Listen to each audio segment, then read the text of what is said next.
Welcome to SRM Insider, the podcast from SRM, and bringing you the latest news from the cybersecurity and intelligence world, straight from our experts. My name is Frank de Korte, and I am joined today, once again, by Martijn Hoogsteger, world famous hunter. This is part 4 of our series on the show Hunted and what that does translate to the real world. Yep. Last time we looked at instant response and the kind of stress that comes from instant response and how that relates to Hunted. Yeah, the pressure, the digital forensics that we do. Yes. Yep. All those cool things. Today we're going to talk a little bit about advisory, and that brings me straight to the first question. Martijn, what is advisory and how do we do this at SRM? Yeah, I think it's a big part of these 3 big pillars that we have. We do intelligence, we do resilience, and we do response. Resilience is where we improve the resilience of firms against cyber attacks. And that's what we do a lot with advice that we give clients. Just recently, in our responses, we saw a lot of business email compromise attacks using a technique called evil proxy. We made a podcast around that as well. We put out a threat brief, as we call it. And this is also how we advise our clients, you have to protect against this attack. And we do that incidentally, like with a new attack that we see, but we always, and preferably, do this structurally with clients to make sure that they stay on par with new techniques, that they implement the right controls that are effective, so they can raise their cybersecurity resilience, really. Mm-hmm. It's a big part of what we do, and I think it's very important. So advisory is also about privacy a lot of times. Yeah.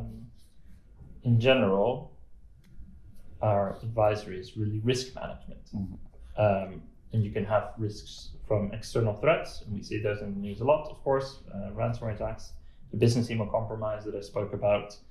But you can have insider threats as well, people that steal information, or even just doing things by accident, sending the wrong file to a client, sending a long email thread, but you put everyone in the to instead of the CC, which can be ways that data leak as well. And there's, of course, nowadays a lot of laws around privacy. In the EU, we have the GDPR, very similar laws in the UK as well. And you have to abide by those laws, otherwise there's quite some hefty fines involved.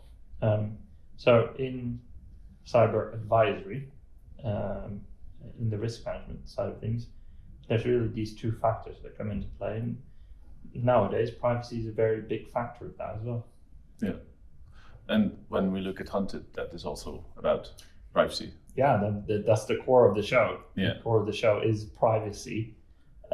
We show how police and intelligence services infringe upon privacy.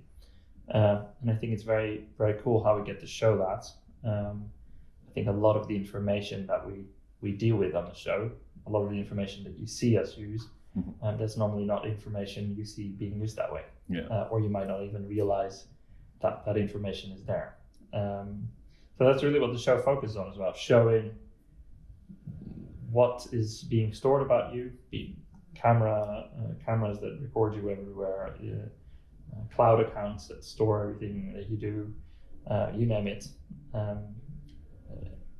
And the second thing that we show on the show is how police and intelligence service get to use that information. There's certain laws that we need to follow. You can't just randomly attack, randomly infringe upon the privacy of a random civilian. There needs to be the right argumentation why that is necessary and how that will protect the country or people or other civilians. And so in the Netherlands, we have a couple of laws that govern that for the police, for the requisition of data, and also for the intelligence services. Yeah. That's also what we can show on the show. It's not just that police can just randomly infringe upon your privacy. And that's because on the show we have these AAA criminals. And there's quite a balance behind that. So I'm very happy that we get to do that on the show. But yes, to answer your question, privacy is the core of the show, basically. Yeah, very good. Yeah, and the balance is also the difficult part because you have to do it like in proportion to what you're trying to achieve, right? So yeah, it's very similar to, of course, the work that we do at SRM as well, but it's a bit more enforced. The police, you have a lot more of these techniques and methods to your disposal. Yeah. But yeah, the fugitives on the show, they're AAA subjects, which doesn't actually mean anything if you look at the law. But that means we apply the law in a way that is there for serious crime or organized crime.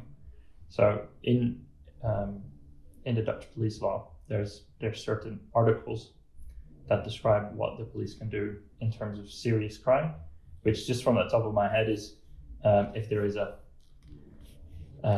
penalty of, I think, 5 years in jail or above. So we get to do a lot with these fugitives, but then people who help the fugitive, they give them a ride or they let them stay in their house or they give them some food. We might question them, but you can't do the same privacy infringing things you would be able to do with a fugitive. So it's quite interesting what that balance is. I get to hack the accounts of all of these fugitives, but if they just stayed somewhere, if I ask our officier van justitie, which I don't know how to translate in English, I'm very sorry for our English listener. It's the person who tests the application of the law. If I ask them, can I hack this person's account? They'll just say no, because there's no reason to have that much infringement of privacy for the goal that we're trying to achieve. It's the public prosecutor. That's the public prosecutor. Thank you very much, Frank. I have to ask the public prosecutor for permission. Yeah. And they won't give it if the law just doesn't apply that way. So it's a very nice way of showing that when can we actually put these techniques to use. Yeah. And do you think that it will showcase as an example of the kind of data you leave behind and what that means for you personally? Because I think quite a lot of people are not actually very much aware of the kind of information they leave behind when they use their devices and their smart homes and their smart cars and stuff like that. So this is we've had a lot of these very cool examples. One which is my favorite is we had a couple of fugitives already 2 seasons ago. They went home and they used their home assistant. They used the Google Assistant and they said, please set an alarm for 8 a.m. But we were tracking activity on the Google account. So I saw this Google Assistant being used, thinking, wait, what is this? Yeah. Where is it actually coming from? This IP address. Oh, that's the IP address of his house. And then what I did was I downloaded the voice clip of his Google account, listened to it, and thought, wait, this is actually the guy. We have to go there. And I distinctly remember this because even the people from the Hunted production, they came up to me and they said, wait, where did you log in and you were able to download the voice clip? Yeah. Everyone was quite shocked with all of that information that was stored there. And this is interesting because Google is actually quite transparent about it. If you go to activity.google.com, you can actually see all of these records that Google stores. Yeah, so it can be quite surprising what Google stores from you there, but they're very transparent about it. And that's just Google, but any place where you as a person or as an organization you put your data, it can be quite surprising what they store and how they store it. Yeah. So when a company calls us, we also can help with these kind of risks to manage like the privacy exposure you have on this thing. So how do we do that? It'll really depend on where this company is with their maturity. If you're already quite far along, you know specifically there's this new application we're using, we want to assess the risk and how that fits into.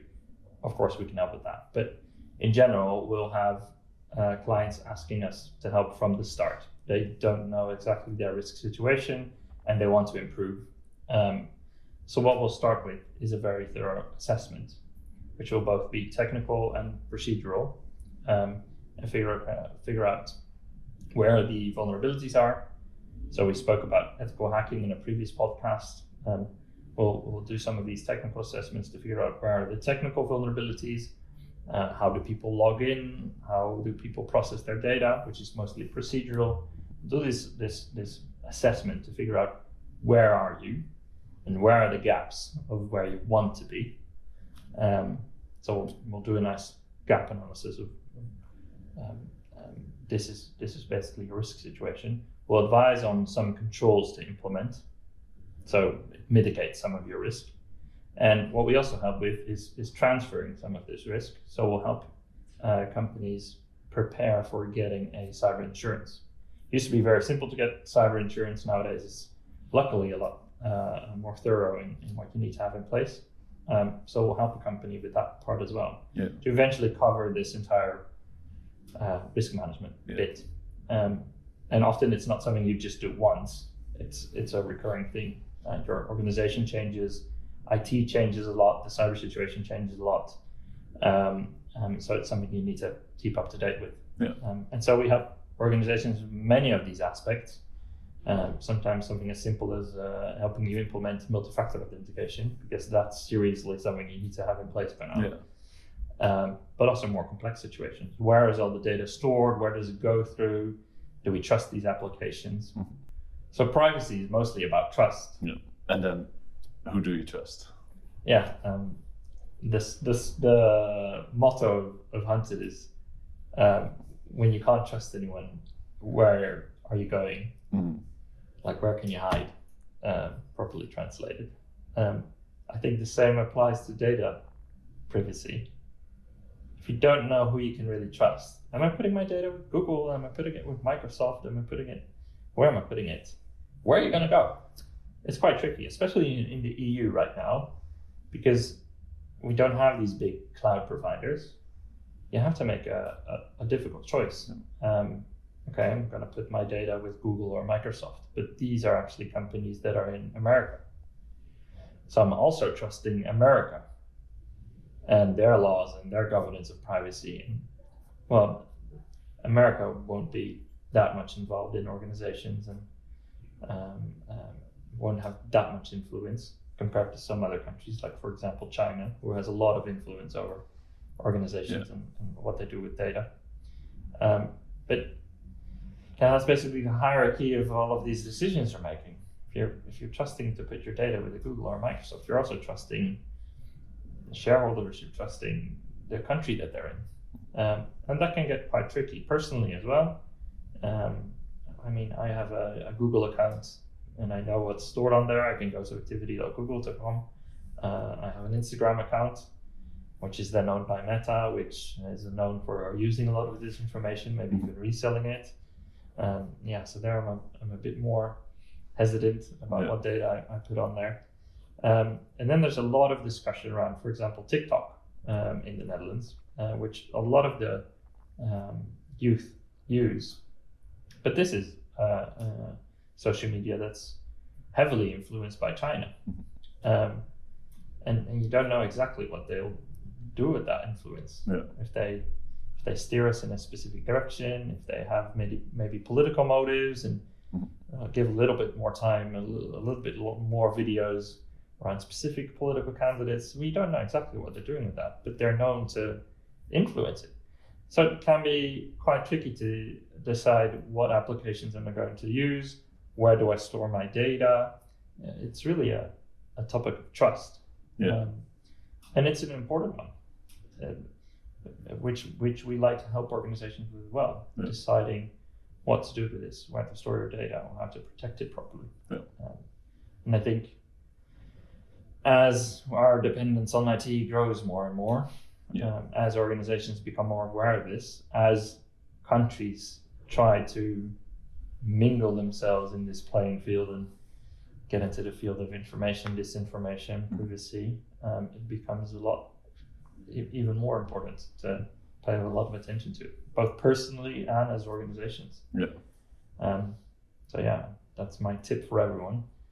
Personally, figure out where have I stored my data, who do you really trust, And for organizations, well, Yeah. if Some you're good very specific, where are you going to go? some good advice on becoming more resilient. And Yes, resilience is the key word. excellent. Okay, I think that is all we have time for this week, and also for this series on the podcast. So thank you, Martijn, for joining Yeah, us on very cool SRM to do. Insider.